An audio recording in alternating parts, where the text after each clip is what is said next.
Before the break, we asked how much does a visit to a prostitute cost in Amsterdam? And you'll be pleased to know the answer is only £40. Let's get on to this. The seemingly extraordinary tale of a local authority using your taxes to send a bloke with learning difficulties to play hide the sausage with prostitutes in Amsterdam. I love this country. The cash comes from a special fund, a £520 million fund set up by the Department of Health, and its intention is to give disabled people and elderly people more independence and more control over their own care. You could spend the cash on a new wheelchair or on a new home help, perhaps, but at least one council has given the green light to sex holidays to Holland. Indeed, a 21-year-old man with learning difficulties jetting off to Amsterdam next month, specifically to consort with prostitutes. The entire trip is funded by you and me, the taxpayer. And this is the most extreme example of how the fund, which is called Putting People First, is being used, or perhaps that should be abused. One wag who works on this show, today's producer Beth, suggested they would have been better off calling the fund Letting Disabled People Come First. Other uses of this cash cow, and this is true, have been to pay for a bloke to go to lap dancing clubs, an elderly fella, and also to pay for a chap's internet dating subscription. Meanwhile, my mate with MS is waiting for a new electric wheelchair. Social workers say it's their job to identify and meet the needs of their clients. If they think a frustrated young man might do better if he got the dirty water off his chest, then they might very well whip the chequebook out, so long as the client doesn't want to spend the money on anything illegal, and paying prostitutes isn't illegal. And it doesn't stop there. North Norfolk Council will go even further. It will do its best to make sure people in their care who pay for sex aren't exploited. Though how they manage that, I have no idea. I have no idea. So, is this a good use of taxpayers' money, Angelica? I knew you'd come to me first. Anything to do with sex and minorities. But what I'm thinking is, in a recession, I don't think taxpayers would be happy with that. I think they'd be appalled and offended that money supposedly set aside for social welfare is used to pay for prostitutes, whoever, you know, whether it's disabled or not. Is there a case if someone hasn't had sex or... Well, this is what I'm saying. If they're saying that sex is a human right, I know lots of able-bodied people who haven't had a partner for years... Me too. ...who haven't had sex in years and would like to have sex, but they can't get money to go and find a prostitute or getting, you know, might be infecting Can the people in the gallery just shut up saying they'd like to go to Amsterdam too? God, and it wasn't just the blokes. So I don't, you know, where do we draw the line? You know, if, like you said, you've got, you know, people, disabled people, you know, people who need things, wheelchairs and stuff. Shouldn't the money be going to, you know, helping people to get things like that, to get their lives back in order, rather than paying for prostitutes? Well, if it is taxpayers' money, I mean, do we not get to help them choose which prostitute? Is that not on the cards? I find it really strange that, particularly here where prostitution isn't recognised as a profession as well, and it's not protected in any way, there's no sort of union, yet we're still sort of funding it in a roundabout way. Well, we're funding foreign prostitutes. Yeah, we're not even funding British prostitutes. Are they paying for the flights as well? Paying for the transportation? I do have to say this, and I think the council should be aware that I went to a stag trip to Holland, Amsterdam, in which there was a chap with a wheelchair there, one of my friends, and he received free treatment from some of the ladies out there. Because he was disabled? Because he was disabled. So I hope the council makes sure they get receipts for all the ladies that they might go with. On a serious note, though, if someone hasn't had sex for a very long time and they're very frustrated and their life is difficult enough trying to get round this country, say, in a wheelchair, is there a case to be made for, well, if it puts a smile on their face, why not? It's a few £100, it's going to be worthwhile. Yeah, but it does feel like we're sort of boosting up sexualisation, up the list of functional prerequisites, and I think there's... I'd be surprised, and I think, really, we should be asking disabled people as well, sort of, do they feel that all their other more important needs have been met to then sort of focus on this one? It just seems odd, because I'd be surprised if it was the case. Because there is the case that say that disabled people don't actually think, are not that bothered about sex. This is not my words, this is what... I think that's an outrage. I mean, that's Neil completely Cord, opposite, isn't he, Director of Policy Disability Alliance, so the people don't want it and it's not their prime concern, but... But there are disability groups out there that are very much in favour of this, and I'll be honest, I can see why. The problem I have is why sending to Holland and Amsterdam. That's the bit that I've got the problem with, because it then becomes a sex holiday as opposed to just sex. Yeah, because aren't there sort of groups for disabled people where they can, you know, say how they feel, say what they need, and sort of like have other disabled people to talk to, or meet other people they can do. It doesn't mean necessarily they're going to get sex at the end of it, though, does it? Whereas with a prostitute, you are going to get sex at the end of it, or have a nice chat. Or both. I'm really uncertain about this whole thing. I don't know. Yeah, I can't make up my know. mind. I'm contorting with indecision here because I'm swinging, for want of a better phrase. I'm 1 minute I'm kind of going, OK, so maybe work with me on this. Let's say that they didn't get sent to Holland, they got sent to their local massage parlour. Right. Would that help you? I think it's a priority list here. I think if you worked out your list of priorities of needs, I think, and I can't speak on the behalf of all the disabled people in the country, but it comes in there somewhere. Well, comes in there somewhere. There is a point to be made with it. But I think it's if everyone's fully equipped. Oh God, everything I say now. Everything. Is sex okay? Is sex a human right? Is sex a human right? You have to be careful with what you say with that, then. Sure, I'm thinking. For some people, it's a luxury.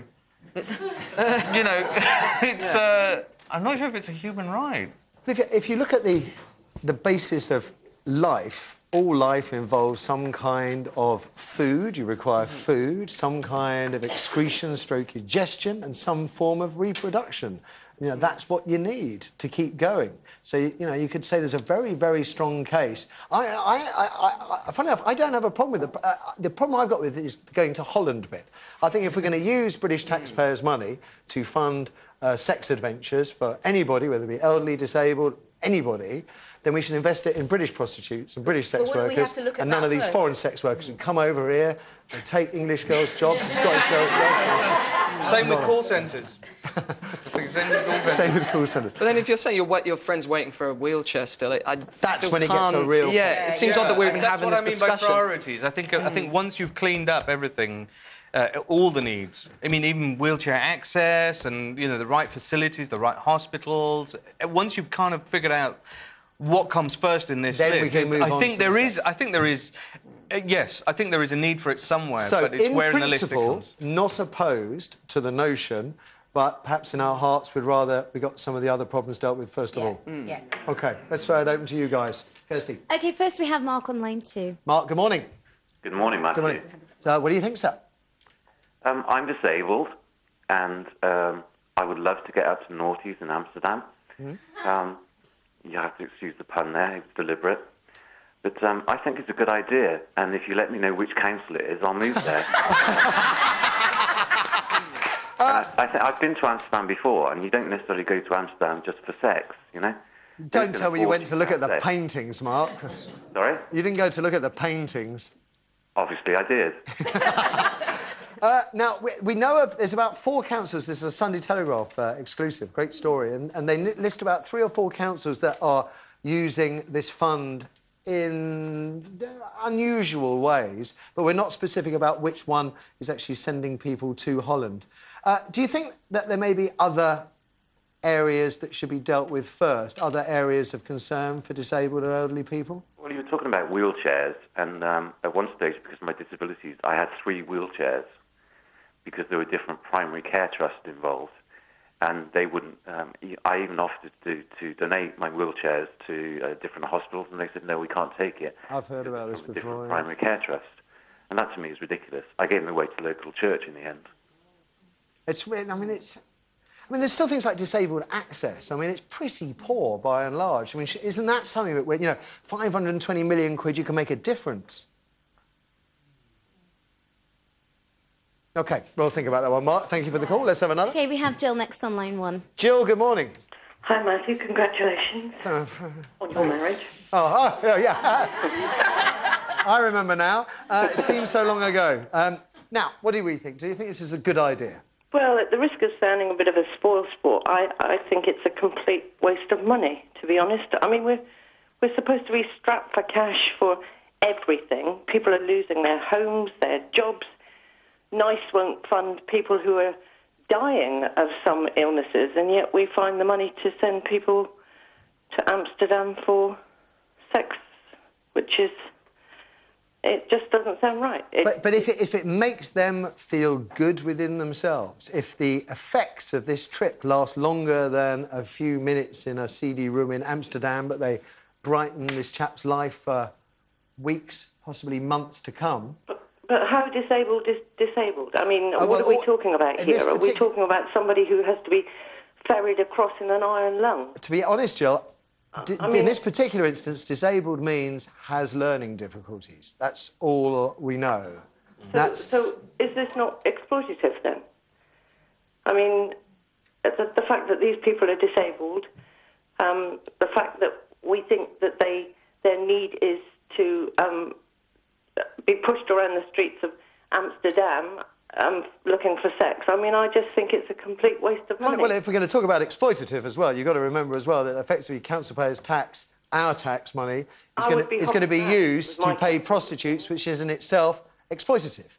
So that's before you send anybody over. I mean, there has to be priorities within the council, surely, and they must have other things that are more important than someone's sex life. But if it gives them a smile, Jill, is there a case to be made? If it's, say, I don't know, 500 quid for a weekend in Amsterdam, it's the total bill, and the guy comes back with a big smile on his face, he's happy, less angry with life. Is that money well spent? Well, why stop it at disabled, then? I mean, why not make the leave-in present of somebody who's getting the sack from the council a weekend in Amsterdam in the sex streets? I mean, This is just taking the mickey, really, to be perfectly honest. I certainly prefer that to a gold watch, Jill. I think it's a fair point. Thank you. Your time is almost up. Howdy. Okay, we have Tina next on line 3. Tina. Tina, good morning. Good morning. Morning, Tina. What do we think, Tina? Is this a good idea, a sensible use of this fund's money, 520 million quid? Well, I'm disabled, and I think it's absolutely disgusting. I'm also a taxpayer, and I really do not want my taxes for this. I think, on the whole, in Great Britain, the disabled get looked after pretty well. Let the taxpayers' money be paid for children that are not looked after properly. Social services go in and they let them slip through the net.